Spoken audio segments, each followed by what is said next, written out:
श्री सद्गुरु महाराज की जय। माँ के द्वारा गोपीचंद को सत्संगगढ़ में रहने का संदेश। गोपीचंद की माँ छत पर थी।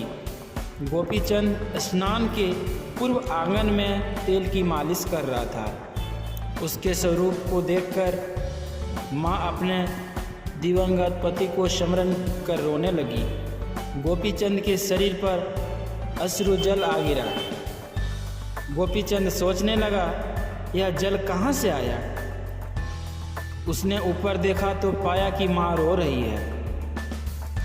उसने माँ से रोने का कारण पूछा तो वह कुछ नहीं बोली। पुत्र के बहुत आग्रह करने पर माँ ने कहा, पुत्र तुमको ये देखकर रो रही थी। गोपीचंद कुछ समझ नहीं सका। उसने माँ से पूछा, क्यों माँ? माँ ने कहा, इसलिए कि तुम्हारा रूप बहुत सुंदर है। गोपीचंद को और भी आश्चर्य हुआ। पूछा, इसमें रोने की क्या बात है? इससे तो तुम्हें प्रसन्न नहीं होना चाहिए, फिर तुम रो क्यों रही हो? वह बोली, बेटे तुम्हारे पिता का शरीर इससे भी सुंदर था। मानो ईश्वर से निश्चिंतता से उन्हें गाढ़ा रचा हो, लेकिन आज वह हमारे बीच नहीं है। दुख की बात है कि उन्होंने न कभी भजन किया न सत्संग, और जीवन का अंत हो गया। तुम्हारा भी क्या ठिकाना। किसी का जीवन कितना है कौन जाने। पुत्र मैं इसलिए रो रही थी। गोपीचंद ने हैरान होकर माँ से पूछा, मुझे ऐसा क्या करना चाहिए जिसे तुम्हें रोना ना पड़े?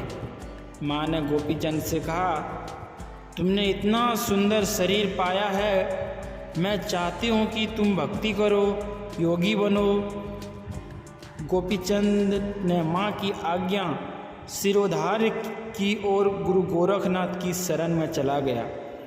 और गुरु की आज्ञा अनुसार जब वह भिक्षा के लिए माँ के पास आया तो माँ ने उसे आशीष देते हुए कहा, बेटा मजबूत किले सत्संगगढ़ में रहना, स्वादिष्ट भोजन करना, भूख लगने पर और नींद आने पर मुलायम शास्य पर सोना।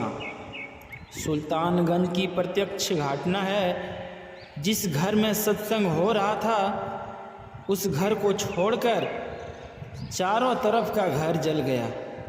अतः सत्संग का घर ही मजबूत किला है। सत्संगगढ़ में वास हो, भवपास क्या करे। श्री सद्गुरु महाराज की जय।